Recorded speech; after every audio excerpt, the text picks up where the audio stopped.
শিলিগুড়ি পৌর কর্পোরেশনের ৩৬ নম্বর ওয়ার্ডের শান্তিনগরে উদ্ধার হলো এক গৃহবধূর ঝুলন্ত দেহ। জানা গিয়েছে গৃহবধূর নাম ভগবতী পাল। তার এই অস্বাভাবিক মৃত্যুর ঘটনায় চাঞ্চল্য ছড়িয়েছে এলাকায়। মৃতের পরিবারের অভিযোগ, যৌতুকের জন্য খুন করা হয়েছে। টাকার জন্য ভগবতীর স্বামী ভগবতীকে উত্ত্যক্ত করত। এর আগেও দুবার আত্মহত্যার চেষ্টা করেছিল সে।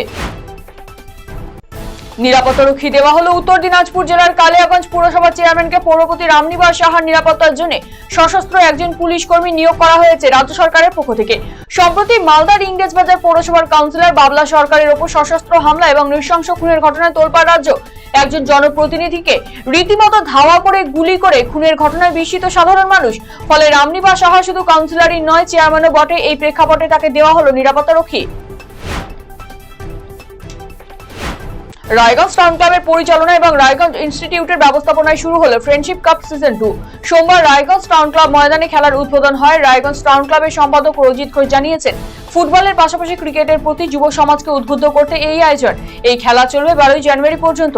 এখানে মালদা, উত্তর দিনাজপুর, বিহার থেকে মোট 12টি টিম অংশ নিয়েছে। সোমবার প্রথমার্ধে ময়দানে নামে রায়গঞ্জ ইনস্টিটিউট ক্রিকেট একাডেমি বনাম হাইওয়ে ক্লাব। আলু থেকে কপি, শীতকালীন শাকসবজির দাম বিভিন্ন জায়গাতেই কমেছে অনেকটাই। ফলে বাজারে গিয়ে স্বস্তিতে সাধারণ মানুষ। তবুও বাজার দর খতিয়ে দেখতে সোমবার সকালে বালুরঘাট শহরের তহবাজারে বিশেষ অভিযান চালায় টাস্কফোর্স। কিছুদিন আগে পর্যন্ত অগ্নিমূল্য ছিল আলু, পেঁয়াজ সহ অন্যান্য সবজির দাম। দেরিতে হলেও অবশেষে বালুরঘাট শহরে অভিযান শুরু করলো জেলা টাস্কফোর্স। এদিন সকালে শুধুমাত্র বালুরঘাট শহরের তহবাজারে অভিযান চালায় টাস্কফোর্স। কৃষি বিপণন, ক্রেতা সুরক্ষা দপ্তর সহ পুলিশ প্রশাসনের আধিকারিকেরা যৌথভাবে অভিযান চালায়।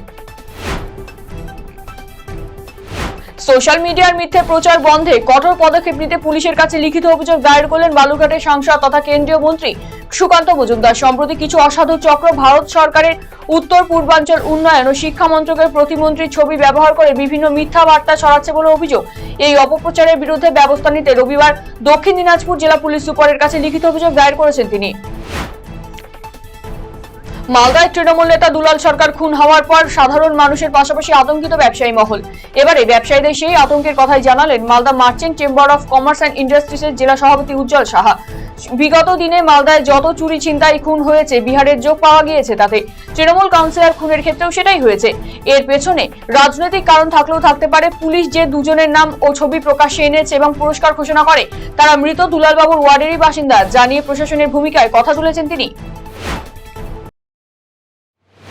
হেমতাবাদ আদর্শ বিদ্যালয়ের 95তম প্রতিষ্ঠা দিবস পালন করা হলো সোমবার। এদিন স্কুলের নবনির্মিত মঞ্চে প্রদীপ প্রজ্বলনের পাশাপাশি মনোজ্ঞ সাংস্কৃতিক অনুষ্ঠানের মধ্যে দিয়ে এই দিনটিকে পালন করা হয়, যেখানে বিদ্যালয়ের ছাত্রছাত্রীরা নাচ, গান, আবৃত্তি সহ বিভিন্ন প্রতিযোগিতায় অংশগ্রহণ করে। পাশাপাশি এদিন স্কুলের শিক্ষক শিক্ষিকাদের পাশাপাশি ছাত্রছাত্রীরাও মূল্যবান বক্তব্য তুলে ধরে। কলেজ যাওয়ার পথে মাঝপথে নিখোঁজ ভিন রাজ্যে পাঠরত ইঞ্জিনিয়ারিং এর ছাত্রী। ফারাক্কা ব্রিজ থেকে পাওয়া গেল ফোন, ব্যাগ সহ যাবতীয় সরঞ্জাম। জানা গিয়েছে, দীপ্তি ভগত নামে নিখোঁজ ওই কলেজ ছাত্রী মালদা জেলার হরিশ্চন্দ্রপুর থানার বারোদুয়ারির বাসিন্দা। সে ঝাড়খণ্ডের দমকার একটি ইঞ্জিনিয়ারিং কলেজে পড়াশোনা করতেন। ফারাক্কা ব্রিজে পাওয়া যায় দীপ্তির ব্যাগ, মোবাইল সহ অন্যান্য সরঞ্জাম। এক ব্যক্তি সেই সব জিনিস এনটিপিসি ফাঁড়িতে জমা দেয়। সেখান থেকে খবর আসে দীপ্তির পরিবারের কাছে। মেয়ের খোঁজ না পেয়ে উদ্বেগে ভুগছে তার পরিবার। এই ঘটনায় ছাত্রীর পরিবারের পক্ষ থেকে অভিযোগ দায়ের করা হয়েছে হরিশ্চন্দ্রপুর থানায়।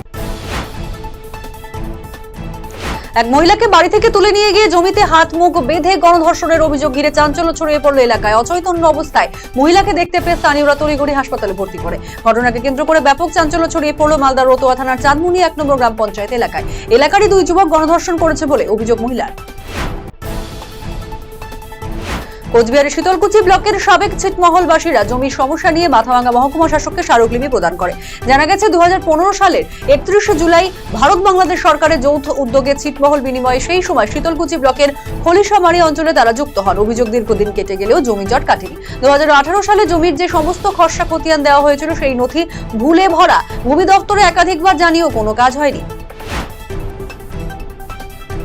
শিলিগুড়িতে কর্মী সভায় যোগ দিলেন পশ্চিমবঙ্গ প্রদেশ কংগ্রেসের সভাপতি শুভঙ্কর সরকার। সোমবার দার্জিলিং জেলা কংগ্রেস কার্যালয়ে এই কর্মী সভা অনুষ্ঠিত হয়। এদিন দার্জিলিং সফরে সেরে শিলিগুড়িতে এসে পৌঁছান পশ্চিমবঙ্গ প্রদেশ কংগ্রেসের সভাপতি শুভঙ্কর সরকার। 2026-এর বিধানসভাকে লক্ষ্য করে এই সমস্ত কর্মী সভা বলে জানা যায়। এদিন রাজ্য সরকার ও কেন্দ্র সরকারের একাধিক বিষয়ে ক্ষোভ প্রকাশ করেন তিনি।